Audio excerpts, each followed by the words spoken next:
So good afternoon, everyone. Thank you very much for joining us in this new discussion online. Today we are gathering a few directors from different think tanks across Europe to have a discussion on the future of the EU, the current challenges of the EU in light of coronavirus crisis, but also previous crises. So we've gathered Carnegie Europe with Rosa Balfour, director. We've gathered also Political Capital with Peter Krekel, director as well, ECFR Berlin with Jana Puglierin, and George Pagolotos from ELIAMEP Greece, and Natalie Tocci from EI Italy. So six think tanks from across Europe to discuss the fundamental ideas that are being recalibrated as a consequence of the coronavirus crisis, but also to put forward some ideas for how to bring this and break this sense of a stalemate that we are currently witnessing beyond the more technical proposals that are being put forward. The idea is to discuss what's the future for the European Union in this after the coronavirus crisis, taking into account first that we are recalibrating at least four main pillars of the European Union today. First, of course, is the relationship of the European Union with globalization and economic liberalism.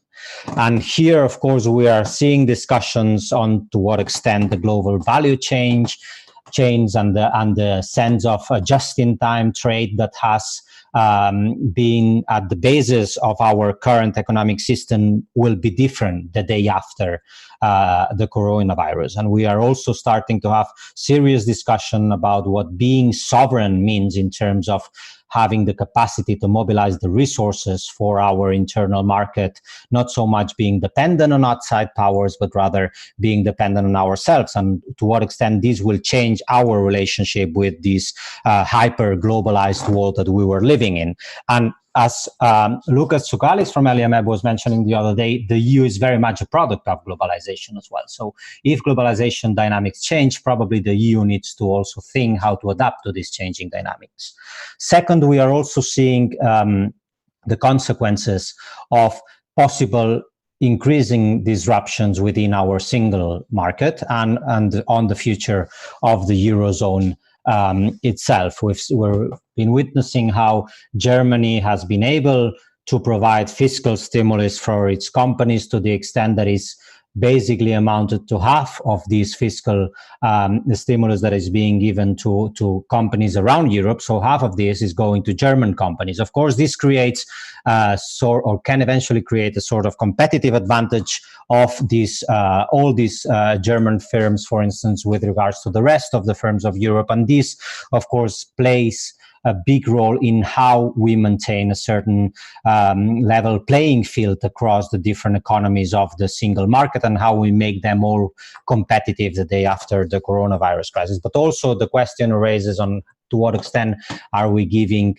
help to those countries in need, and how do we give this help? Either through loans, which would certainly put an additional challenge to the debt of many countries that are already in high levels of debt, and how sustainable this is for the future of the Eurozone if we don't want to get in again a problem related to public debt in different Eurozone countries. So this is the second big challenge that the EU is facing. Third, also challenge related to democracy and rule of law, on which the European Union is very much founded on the promotion of democracy internally and externally, on upholding the principles of the rule of law and human rights. And we are seeing several attempts from different countries to take advantage of the coronavirus crisis to put down measures that will eventually endanger the primacy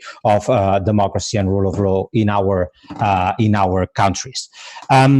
And fourth, there is the long-lasting discussion on the future of European integration as a model itself. We started to discuss this seriously after Brexit, but Brexit is still looming. We are having serious difficulties right now in moving forward the negotiations on Brexit.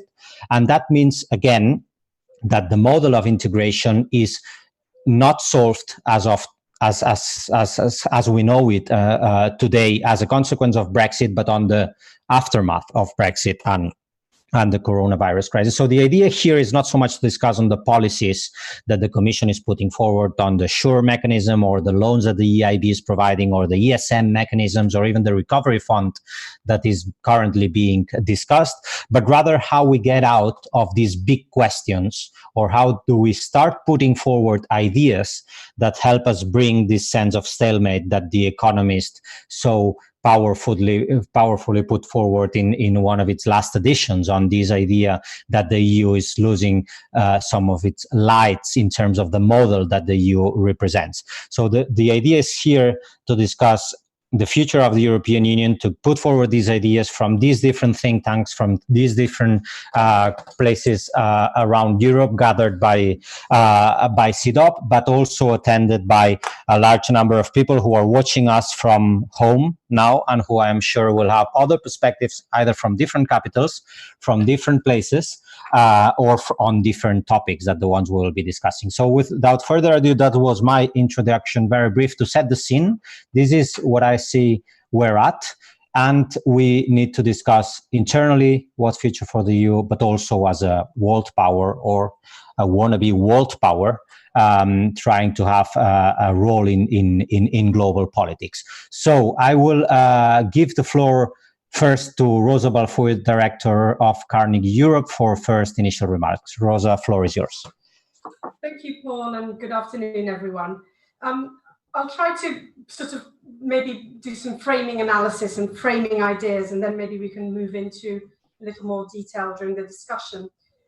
You're very right in pointing out how existential the challenges are, and I agree with the identification of the issues.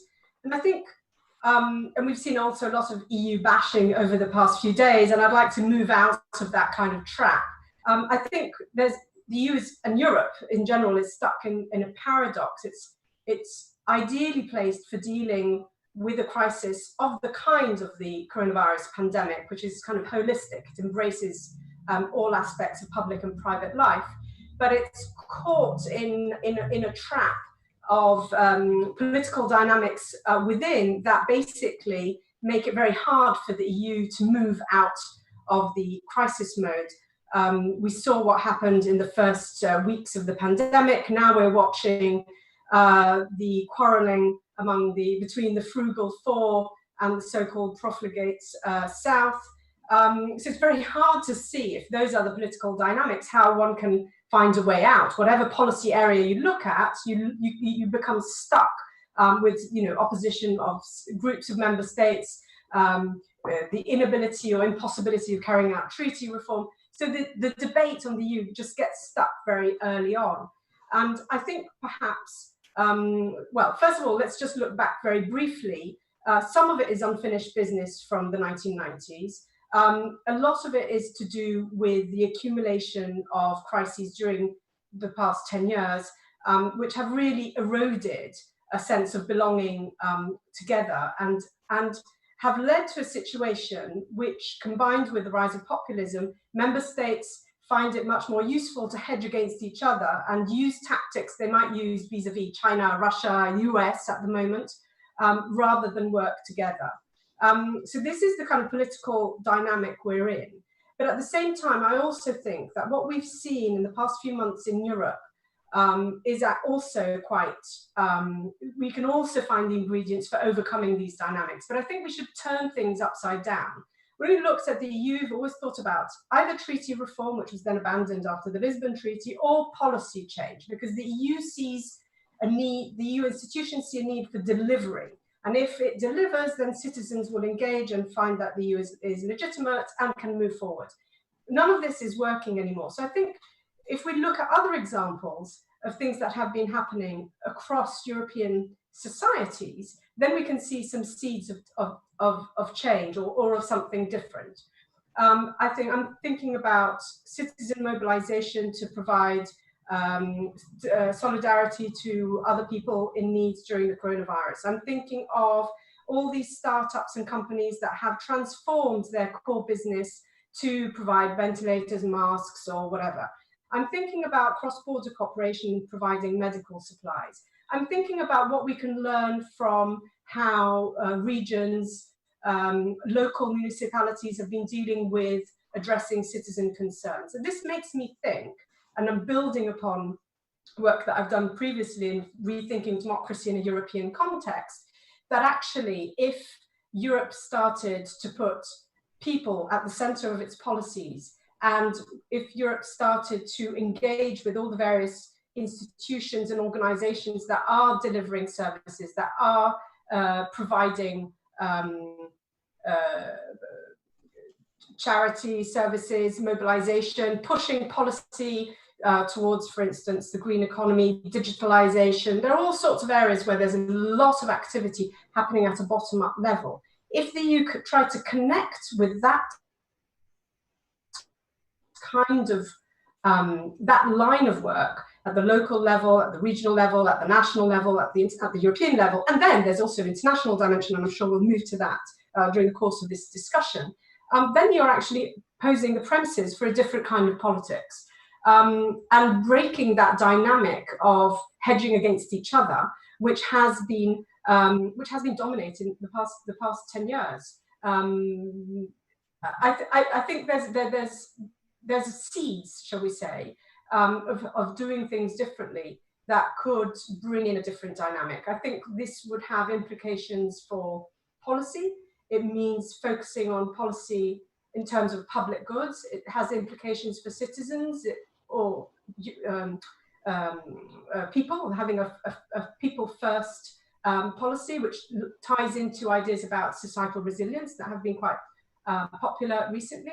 And I think it also ties into how we can, looking more globally, how we can liaise and link up with societies outside the EU and build different kind of bridges to break the logic of geopolitics that is dominating the narrative. So I think, in a way, if one could kind of, rather than discuss, this policy change might help one country as opposed to another, think about it in a less of a nationalist way and more of a cooperative way.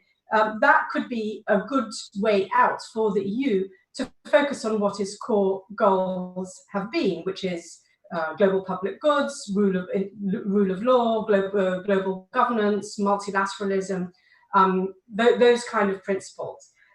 So it's different framing, but I think it's a way to frame the debate about Europe in a different way. Thank you, Rosa. We move to Peter Krekos, Director of Political Capital based in Hungary. Peter, floor is yours. Thank you very much, Paul, and thank you for CEDAW for organizing this event. And I'm glad to be able to talk in the company of such esteemed colleagues. I would point to a few vulnerabilities of the European Union that I think became pretty evident as a result of this pandemic.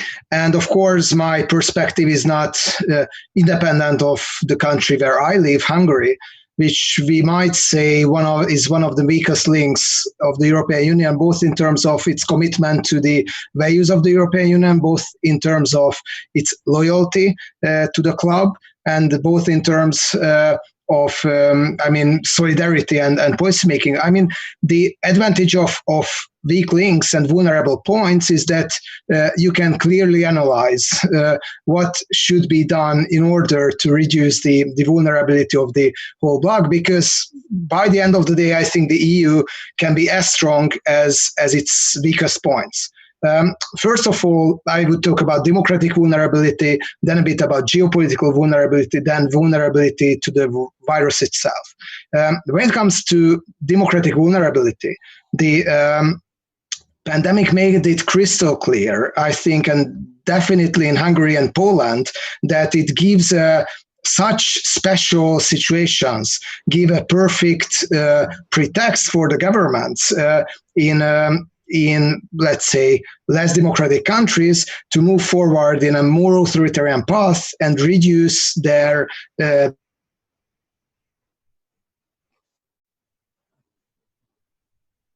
Peter? I think we lost Peter. Reduce no.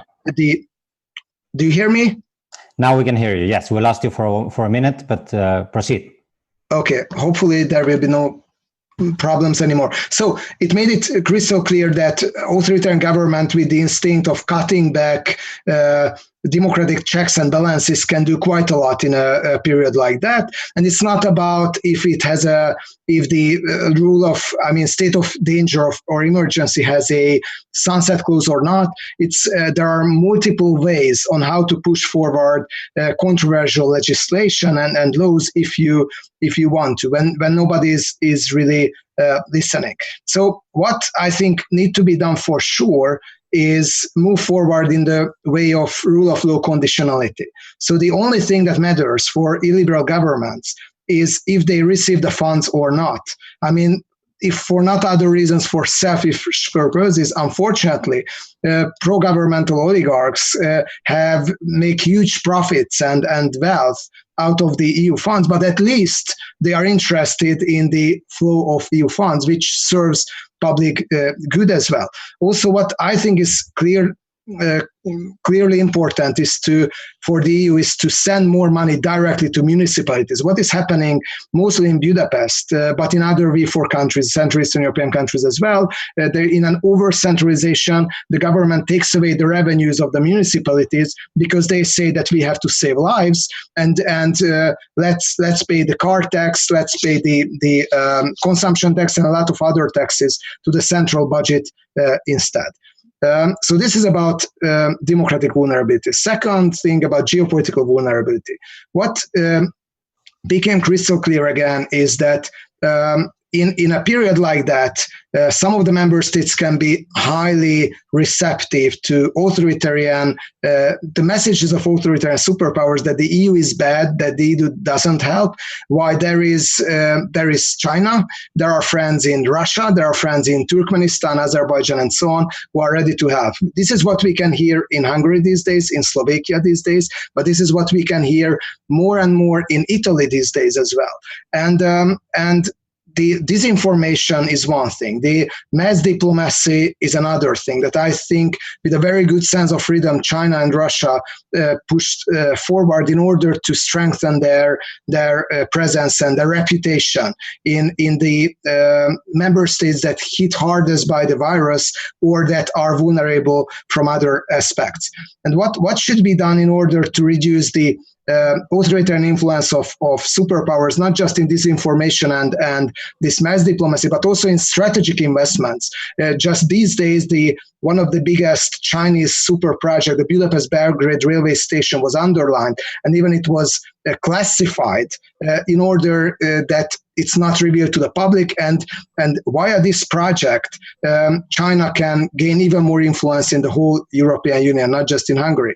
So what should be done in this field, I think, is first of all the unanimity in the votes of foreign policy questions is something that I think impossible to maintain. If it's maintained, that the EU will never have any foreign policy. Let's just remember that Greece and Hungary were the two countries that did not undersign a very critical statement towards China in the question of the South China Sea. And there were many other cases where these two countries or Hungary alone blocked EU decisions or EU resolutions.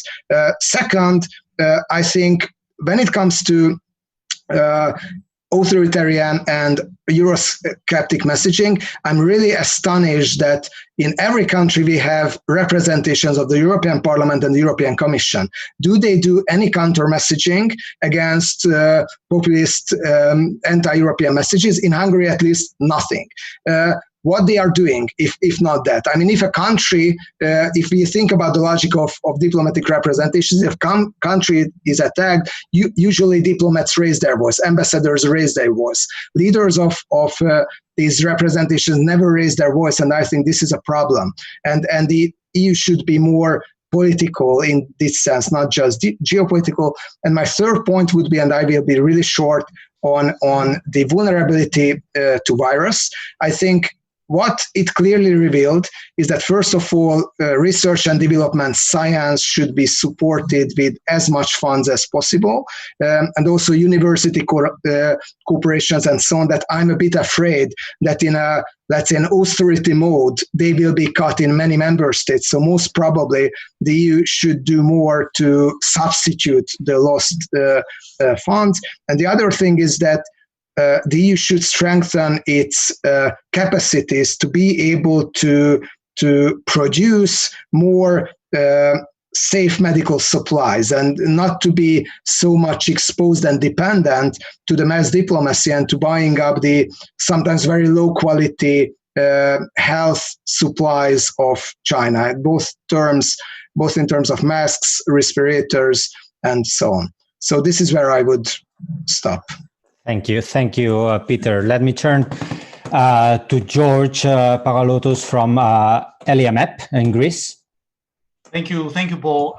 You asked us for some big ideas. My big idea to begin with is to defend the European way of life. And this is not a trivial statement. In the last few years after 2016, seeing the European Union acquis under threat of disintegration, seeing the nativists rising, even in liberal democracies, trashing global agreements and institutions, offending European values and acquis, seeing authoritarian regimes pursuing their dissidents, spying on their citizens, in liberal democracies where minorities, sexual, ethnic, religious minorities are being persecuted around the world, and of course faced with the modern day equivalent of a Great Depression in terms of the impact it's going to have on GDP growth at the global level and everything that it brings with it, from unemployment to toxic politics. Now, the three specific ideas I would hang under this big idea are the following. The first is prevent cycles of self-feeding vulnerability in the European Union, complete the Eurozone, and defend the integrity of the single market. The European Union and the single market and the Eurozone today are under the threat of disintegration, or at least a growing rift between the Mediterranean South and the North. And we've seen this rift growing over the last 20 years. Despite the efforts for adjustment, there's been a huge adjustment over the last decade in the southern economies. But today, as a result of the pandemic, the risk for the southern economies is that they will enter a vicious circle that they will not be able to escape, because they have been catapulted into a crisis where they have very limited fiscal space. They have large public debts, which largely has been the result of economic stagnation rather than fiscal profligacy. They're not capable of stimulating their economies to the extent that northern economies can do. They're not capable of supporting their companies to the extent that wealthier member states with a single market can do. And they will be left with the legacies of large unemployment, because they've been specifically affected by the impact of this crisis on the tourist sector, on the South in specific, and they'll be left with the legacies of large public debt. And what this means is a promise or a threat for the day after, that they will have to incur higher yields in order to refinance the government sectors, but also the private sectors, and entering a new self-feeding circle of fiscal austerity, further public debt problems, fiscal slippage, recession, disinvestment, decrease of their employment as people and the best and the brightest leave the southern economies to find a better job and better income in the north. So this is largely a result of the unfinished business of the Eurozone. We have a Eurozone that has achieved a lot through the crisis, but is not yet there. We do not have sufficient risk sharing in the Eurozone. We do not have sufficient risk sharing through the fiscal channel, the monetary channel, or the financial channel. And after Karlsruhe, there have been limits on how far the European Central Bank can go. We always knew that there were limits there, but now the responsibility falls upon the governments to deliver the work at the fiscal level. And the European Recovery Fund is the way to move forward. It is an important step, and it's a step in order to fill the void of what has been left undone in the incomplete Eurozone project. And it is vitally connected with defending the integrity of the single market, which has been the core project of the European Union. The second is take advantage of this once-in-a-generation opportunity of near zero interest rates to invest in the future, and to invest in the future through the European Union, through the Eurozone, by borrowing on common debt in order to finance investment in digital, in green growth, in financing the Green New Deal, in restoring and defending Europe's leadership in the world in terms of new technologies, in allowing the European Union to compete effectively with the US and China in artificial intelligence and other sectors where it is being left behind. And this also has important security implications. We are going to be facing low interest rate, near zero interest rates for a long time. If we miss this opportunity as we did with the previous one, I think that we are faced with a future of a shrinking role of Europe and a shrinking power and ability of the European Union to influence the global system. And this brings me to the third challenge, which is defend the global multilateral order. We are now, since 2016, operating in a global system where global institutions, international agreements, treaties, institutions, organizations are being undermined and are disintegrating day by day. There is a growing antagonism between two hard powers, the US and China. The European Union will end up being a subject to that global order if it is not able to develop and claim its autonomy and build up its European sovereignty. And this is not a matter of military and defense equipment. It's a matter of investing in the future in terms of digital. It's a matter of defending the role of the European Union in global trade by defending global multilateral institutions, by resisting the kind of zero-sum attitudes that are being promoted by both the US and China. The European Union is a positive-sum organization, and it develops and thrives in a positive-sum multilateral order, and it shrinks in terms of its influence when it's forced to cohabit with polarized global power antagonism. So defend the global system and try to do that, for example, by launching a safe asset through which the European Union will be able to punch up to its weight at not only the trade level, but also the financial and monetary system, where it is lacking power and it's lacking the ability to defend its acquis. And we're seeing the results of a weaponization of the dollar, for example, by the Trump administration when it comes to Europe's efforts to defend global agreements, being incapable of doing so because it does not have control over the global financial and monetary system. So these are my three priorities, and I think they're vitally important, not just for defending the European Union institutional acquis, but for defending our European way of life. Thank you, George. Let me turn to Jana Pugliarin, who's head of ECFR, European Council on Foreign Relations in Berlin. Thank you. I can start where George has just stopped with kind of European sovereignty. And I want to link sovereignty to two other concepts, namely to solidarity and to multilateralism. So my first point here would be that I think we should think anew about the relationship between European sovereignty and European solidarity. We in the think tank world have, I think, written a lot about the concept of European sovereignty.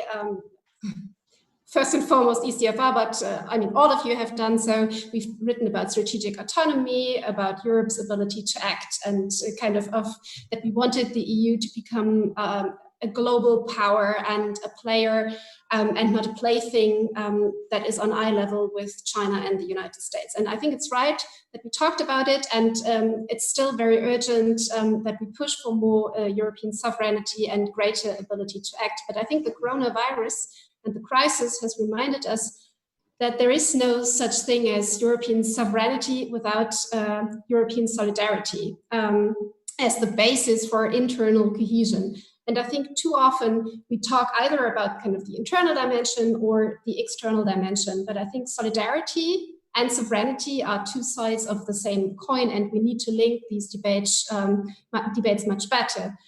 For example, I think we need to think much more intensely about kind of the relationship between the internal and the external when it comes to the Eurozone and the cohesion of the Eurozone on the one hand, and the international role of the Euro at the other. People tend to talk about kind of the international role of the Euro, neglecting that there is some homework to do still, and that one is kind of crucial for the other. So, and if we neglect kind of the basis for sovereignty, the solidarity dimension, we have this fiscal imbalance that we are seeing right now, the rift between North and South.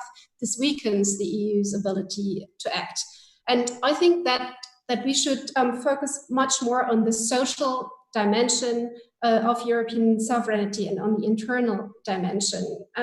For example, take health policy. I think that became more than obvious in this crisis that it's abundantly clear that kind of a future drifting apart of healthcare conditions within the EU are a big problem for the EU's cohesion.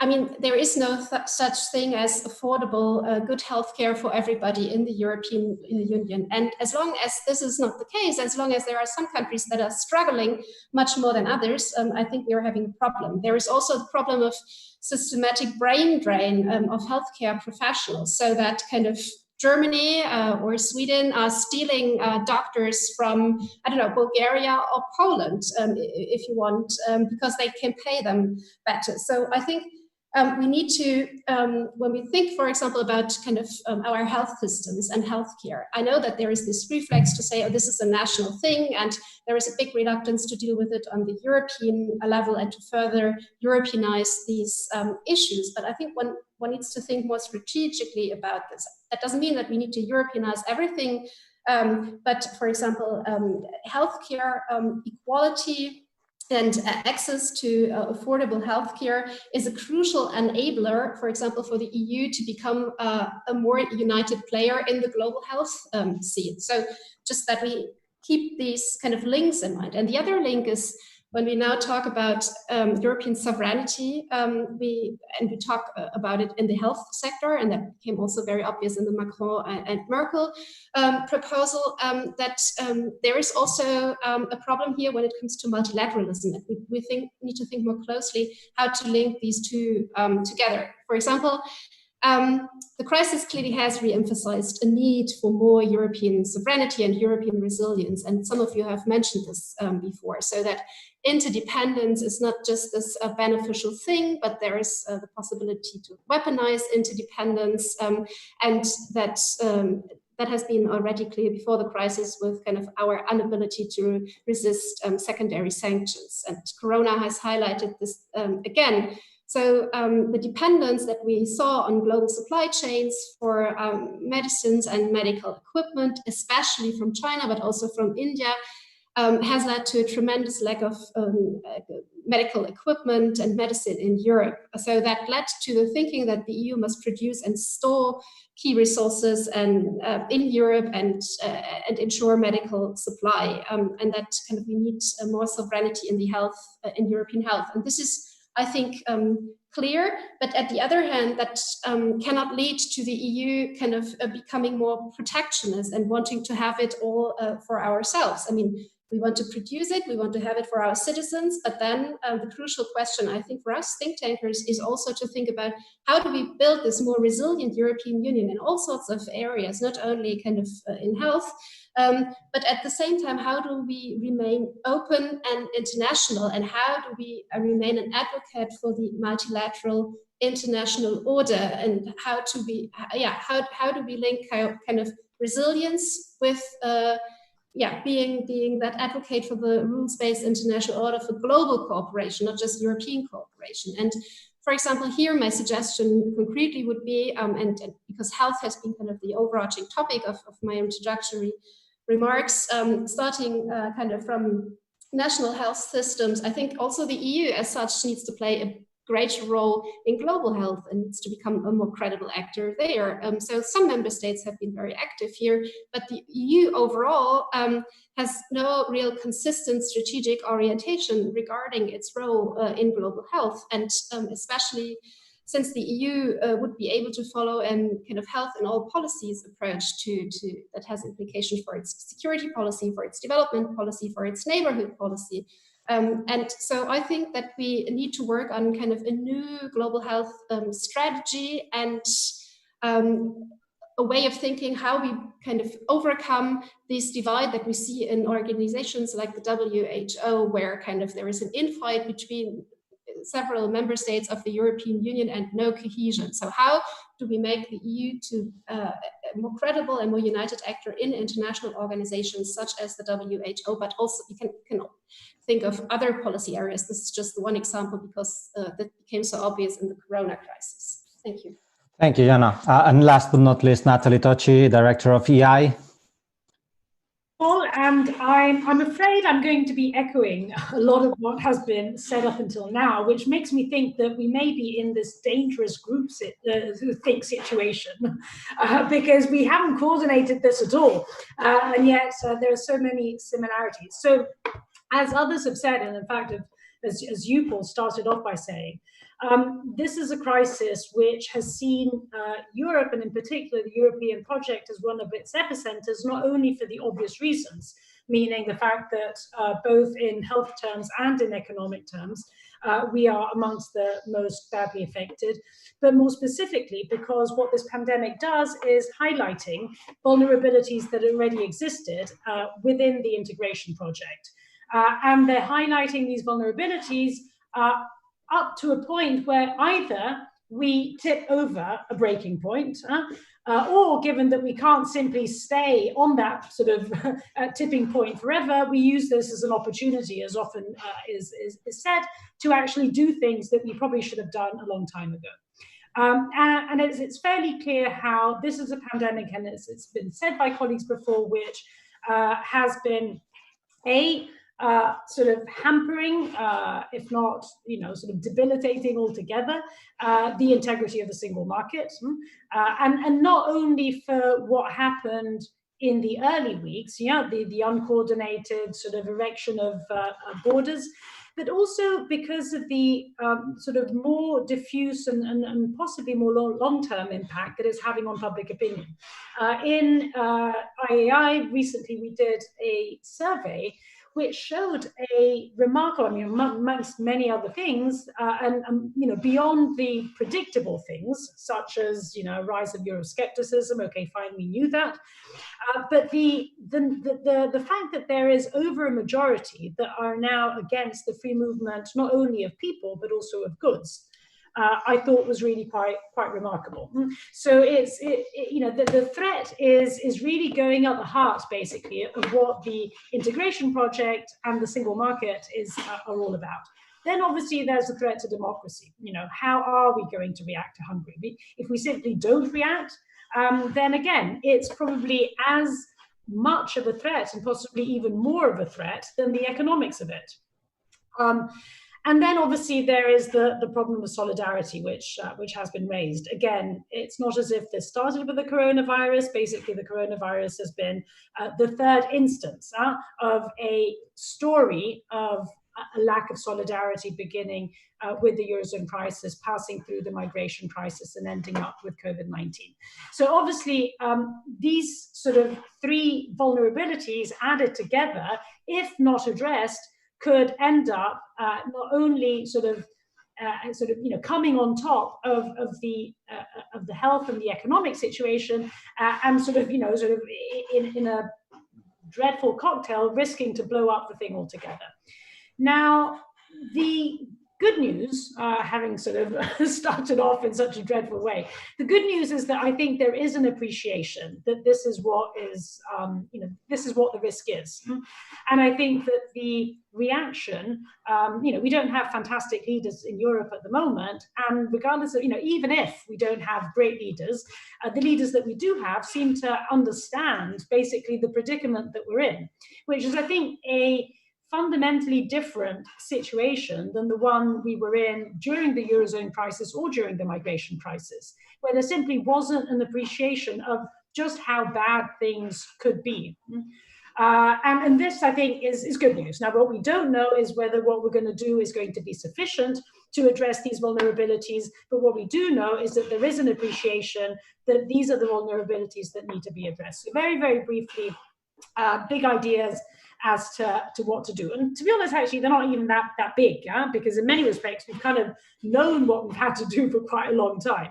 So on the democracy front, yes, fine, we need to continue on the Article 7 path. I mean, I'm not arguing against it, but very clearly this is insufficient. So very clearly, as has already been mentioned before, what we need to do is move ahead with conditionality connected both to the multi-annual financial framework and more specifically also to the recovery fund. That is an absolute priority. At the same time, I think what also needs to be done is act on the preventive side. I mean, today it's Hungary, tomorrow who knows? I mean, today it's Hungary and Poland, tomorrow who knows who it could be. So whether this is some sort of, rule of law democracy dialogue, which is, sort of preventive actions that are taking place with the institutions, within the council, so as to sort of monitor what happens and ensure that sort of early signals of things going down the drain are spotted in time, and there is a sort of peer group reaction so as to prevent things from sliding sort of beyond the tipping point. Secondly, on the solidarity front, here I do think that the recovery fund in and of itself is not obviously the panacea, but it is the beginning of a process, and I think that's how it should be viewed. It's clear that if it all sort of begins and ends, even with the most ambitious recovery fund ever, it will not be the sort of quote-unquote Hamiltonian moment that the European Union needs. But if the recovery fund, an ambitious recovery fund, instills the principles that we need to have in order to go back to the agenda that was basically put to sleep 8 years ago, we know what that agenda is. All we need to do is dust up the full president's report of, what was it, 2012? That's what we need to do. And the point is that we simply haven't done it for 8 years. So if the recovery fund can put us back along that path, it will be the beginning of a process that could eventually end us up in what would really be a Hamiltonian moment. Thirdly, the single market. And here I think it's slightly more nuanced. I think it's worth discussing what is it that needs to stay the same and what is it that needs to change. It seems to me that obviously there are some things that cannot change, because if they do change, there simply isn't a single market. So it's clear that the four freedoms are the four freedoms, and there's no sort of two ways about it. And that is something that has to be defended tooth and nail. Having said this, if it is true that the logic of the single market is changing because the global context is changing, so this indeed very much interconnects with the whole debate about the changing nature of globalization, then there may well be things in the single market that will change. Competition policy, state aid rules. I mean, things that have already changed in the context of COVID-19 may end up being permanent changes because of the changing nature of globalization post-COVID-19. And then finally, very much agree with what Jana was saying concerning the autonomy front. Again, another vulnerability that COVID-19 has highlighted is the fact that what was already a rivalry between the United States and China has become a conflict. It was a conflict that was initially limited to particular policy spheres, trade, digital, and now it has become a conflict in a more rounded sense of the term because it has acquired an ideological sort of undertone which didn't exist pre-COVID-19. And it is very clear that in that world, autonomy, the autonomy agenda or sovereignty agenda, I prefer autonomy as a word rather than sovereignty. I mean, sovereignty sounds too state-like to me. But I think we're talking basically about the same thing. It becomes far more important today than it was pre-COVID-19. Now, on this fourth front is where the momentum is slower at the moment. It's very clear that we are now very much focused on the, if you like, solidarity box of tricks, and that obviously is a priority. We kind of know that we need to do something about democracy and the single market. Perhaps we're not quite doing it yet, but it's there. It's on the radar screen. I think that particularly as, and here I'll end, sort of foreign policy think tanks such as ours, it is important to keep the spotlight onto the autonomy agenda, because that is where the attention is going to be less moving forward, because it is an international agenda, whether it's in the digital, the economic, or the security and defense spheres, rather than an internal agenda. Obviously, the two are connected, and we're very much focused on the inside rather than on the outside. Good, thank you. Thank you very much, Natalie. We are already receiving a few questions from the audience. I won't have the time to basically go through all of them, because some are very, very specific, but I've grouped them somehow, and take it as you wish, also replying to previous comments of all of you. Some questions refer to the need and the capacity that the EU has to develop new tools. So, of course, some people are asking on the intersection between science and technology, and how all these the coronavirus crisis is recalibrating the need for the European Union to basically adopt a whole new set of toolbox that also appears in terms of the biological risks and how to try to be more capable in terms of responding to this new sort of threats that seem to emerge related to the discussion we were having on autonomy and on the practical agenda that the EU can do. Other questions are rather are identifying the identity question at the basis, right?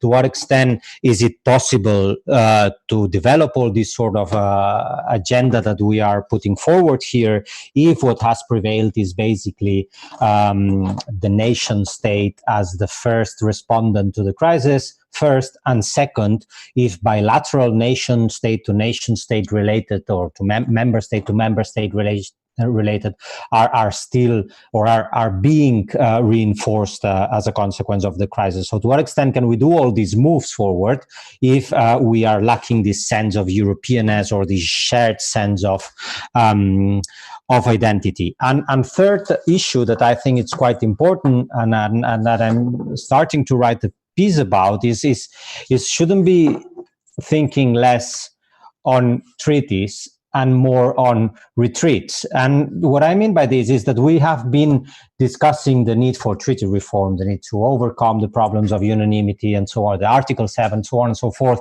These all ideas that are behind the treaties, and that basically we attribute the incapacity to move forward. What I feel is that what we are lacking, and this links to the solidarity discussions that we were having, what we are lacking is a bit of a sense of political community, right? I mean, we what we believe that the European Union should be about is bringing the peoples and the governments and the states, of course, together. And this is a bit what you get out of a retreat, informal retreat, rather than from a long formal treaty reform process, right? And this is something that I think has been missing in the discussions so far. So the third is taking the advantage of me being the moderator of the session, my own reaction to some of the things that you were saying. The other two on tools and identity came from the audience. But who would like to give a first response? We still have a few minutes to go until we reach the hour. I will give the floor to Rosa. I'm doing like this because I see Rosa there in my in my computer. So Rosa. Thanks, Paul. Yeah, first of all, I mean, I agree with most of what has been said. I hope it's not groupthink. I hope, in fact, I am convinced that those of us who've been looking at the European Union for many years now, we know what the way forward needs to be. It's just that we're not, Europe as a political community is not able to move forward on this. And I'd like to, Paul, I think I'd like to respond just to your last point about the identity question, because I think that's where things started to go wrong. So for many years, there was this sort of bargain between technocracy and politics that governed Europe. This bargain broke down. And now we've been stuck for a few years in a situation where it's technocracy versus the nation. And that binary trap is what we need to get out of, which is why I was mentioning that we need to involve a much more diversified range of institutional and non-institutional actors to foster political participation in processes on the basis of what is a public good, and therefore, identify, map out the stakeholders who have a say, who have an interest, and who have an active role to play. And I think that could trigger different types of identity processes which move out from the sort of federalist idea of a European superstate, which hasn't worked, right? We need to think out of the box because the federalist model has not worked, and the intergovernmental model is showing all its cracks. So we need to move out of that logic, which is also why I agree with Natalie on the choice of term of autonomy. Strategic autonomy is what is most often used. I prefer political autonomy, partly because it has less of a baggage with it. But it is a question of, what is it that Europeans want to do? And my final point is, you mentioned retreat, which is an interesting concept, Paul, but I'm very worried about the fact that Europe and most states are becoming very inward-looking, and retreat is a bit inward-looking. It's like, let's sort things out and then we move elsewhere. Well, actually, I think all this needs to be done together with others. We're living in a geopolitical context in which it's nation first. It's war of narratives is becoming pretty dangerous. I mean, China's grab on the Asian continent is becoming dangerous every day. And there are plenty of other states and citizens who don't like this. And I think there's scope for Europe, European states, European Union, European citizens to actually link up with other parts of the world who don't want to buy into this black and white narrative that both Washington and Beijing are putting forward at the moment. You're either with us or you're against us, a bit like George W. Bush logic back in 2003. So I see this process as being, very European, and I've mentioned, local, at a local level, but I see it very much as Europe immersing itself in the world rather than closing ranks and trying to save itself. It should be thought of differently. I realize that this might be a bit vague, but again, I'm sort of staying to the framing level rather than to the policy level. Yeah, no, and I agree. I mean, my retreat was more into the sense of going to the countryside house and then getting there and having some friendly discussions among ourselves to build some sense of community, rather than retreating in the sense of the Trump logic on Europe first, right? Which is probably another sense of the retreat word. But yes, totally. Who else? I think Natalie wanted to, and Jana as well. So. Can I attempt an answer? And George as well. Okay, let me go to Jana. I think she raised her hand first, and then let me move to George and then move to Natalie. Yeah, I wanted to make a bad joke about retreating in Mar-a-Lago, but let's skip this. I wanted to address the science and technology question because I think that the EU has a real problem here. And again, I'm referring to, that's not my new obsession, but I think health policy is actually pretty interesting these days. So when you look at the EU, there is an inability of European member states to coordinate and to exchange data. So European states are just not interoperable. So there are two questions for the European Union that we need to address, and I think this goes beyond health. It's the access to data, especially for research purposes in the European Union, because there is simply not enough data for Europeans available. So Chinese collect a lot of data, the state does it, and it's not a lot of resistance from the people. The American companies collect a lot of data, but Europeans have actually a problem in collecting data. So we have to find ways to do this and to share it with our fellow Europeans, while at the same time protecting our data and ensure that Europeans have control of European data. So this is actually one of the focus points of the German Council presidency right now. And I think it's a very good sign, and we need to move forward in this area. And the other point I wanted to make is, call it strategic sovereignty. I called it strategic autonomy before I joined ECFR, but I like to call it ability to act in German, Handlungsfähigkeit, but I think we mean basically the same.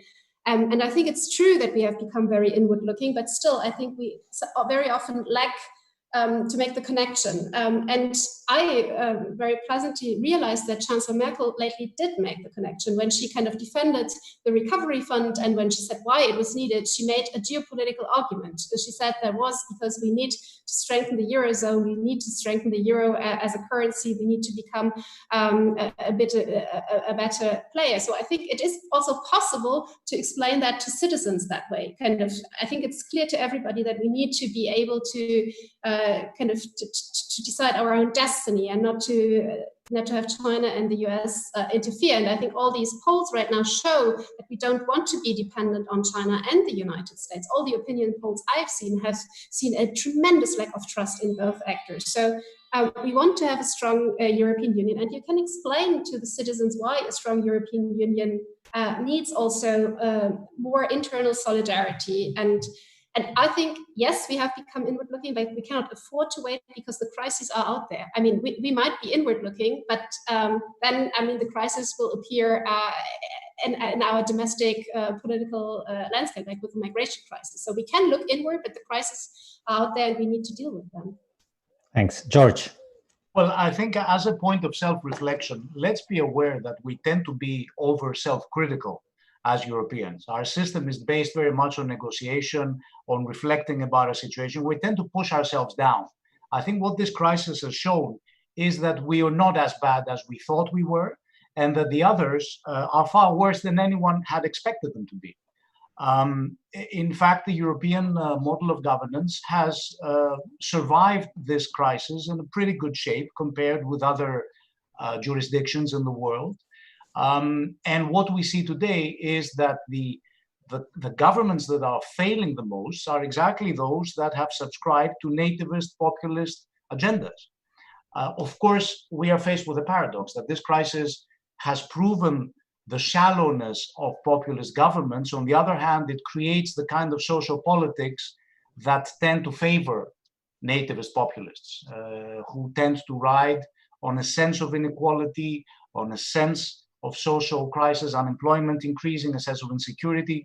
So the great challenge, it seems to me, for the European Union is to be able to provide protection without giving ground to nativists and populists, and provide protection without surrendering to protectionism. That's a thin balance, but it's also, it goes hand in hand with the effort that has been described by both Natalie and Jana, and yourself, Paul, to create a sense of identity and political community. I mean, I like to see solidarity not just as a value category, but as the pursuit, the kind of the case of enlightened self-interest.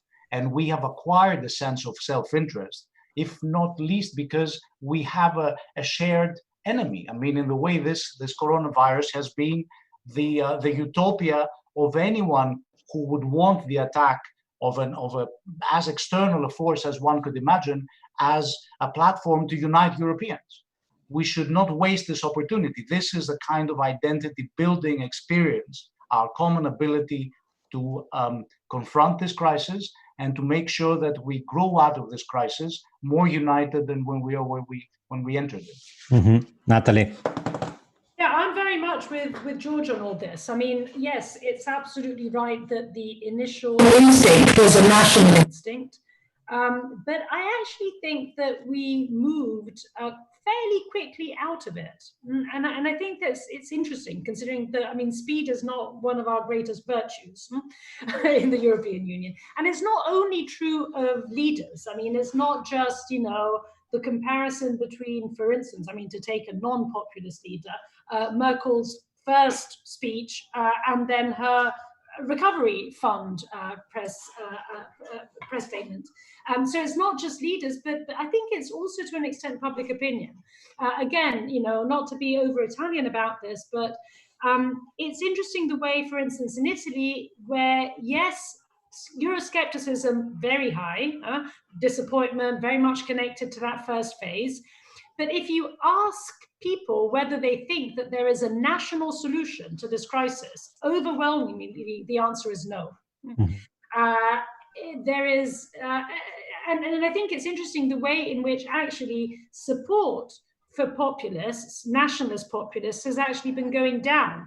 I mean, you know, in my country, Salvini has lost they're polls, fine, they're polls, but still he's lost, 12% in a month and a half. I mean, that's really quite remarkable.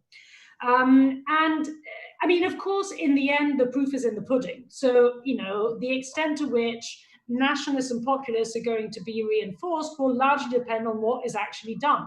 So if there isn't, I mean, you know, if we go back to the kind of response that we had after the Eurozone crisis or after the migration crisis, then yes, of course, populists are going to be strengthened. If there is a decent response, and I think we are on that track, and if it's communicated properly, and this is the other side of the coin, and it has to be communicated properly on all sides, yeah, because this is not only a German or a Northern story. I mean, so three of us, Spain, Greece, Italy, we have the tendency of thinking about the European Union as Father Christmas. And that's not a good narrative either, because the European Union is not Father Christmas. So I think there's, you know, a lot to the, not only to the action, but also to the storytelling about the action that has to be worked on. If we do both, then I don't think that nationalists and populists are going to be reinforced. In fact, I think there will be, it may well be that this will close the season, that political season that began with the global financial crisis and could end with COVID-19 if the response is a different one to the one we've seen in the past. Thank you. Thank you for the optimist note as well. Peter, finally. Yeah, very quickly, and George and Natalie told most of the things that I wanted to tell already. So I do think as well that the situation is not as bad as it's usually told, and the communication aspect that Natalie pointed to, I think, is crucial. So I think in Italy, in Slovakia, in Hungary, for example, much more people are aware of the so-called help that we received from China, which means that we bought a lot of equipment, usually in poor quality, and still it's regarded as a gift. Much more people are aware of that than the help, the financial transfers that were coming from the European Union or the help that were coming from our other EU member states. So I think there is definitely more to communicate in this respect. And yeah, I think in EU discussions, we tend to be overly critical. And on the other hand, I think more confidence is needed on the EU side to sell its policies for its citizens. And ironically or paradoxically, I'm a bit less afraid about the economic crisis, in the sense that what we could see, I think, in the last decades is that when there is a serious economic crisis, a solution is found. Because, I mean, it's deadly serious. I think when it comes to democratic crisis, both coming from the member states or challenges from outside, the threat is not as direct, not as quick, not as obvious. So that's why I think on the long run, it can have a more, let's say, eroding effect on the solidarity in the EU and the EU integration. Thank you. So this, we've reached the hour of discussion. No, this could go on for forever, but I'm tempted to leave it here because we were all very positive in our last remarks. So it's a good way to finish a discussion. We reached almost 200 participants online. Thank you all. So it's very good to have been able to mobilize forces across Europe. So it was very good to have Carnegie Europe on board, to have the Istituto d'Affari Internazionale on board, to have Political Capital, to have ICFR Berlin and LEMF in Greece. And thank you to all the directors of these think tanks who participated in this joint endeavor. I think this can go on again in the near future. Hopefully we'll be able to see each other again at some point, in addition to our screens. Have a good afternoon, and thank you very much for joining. Thanks for having us. Thank you. Bye-bye.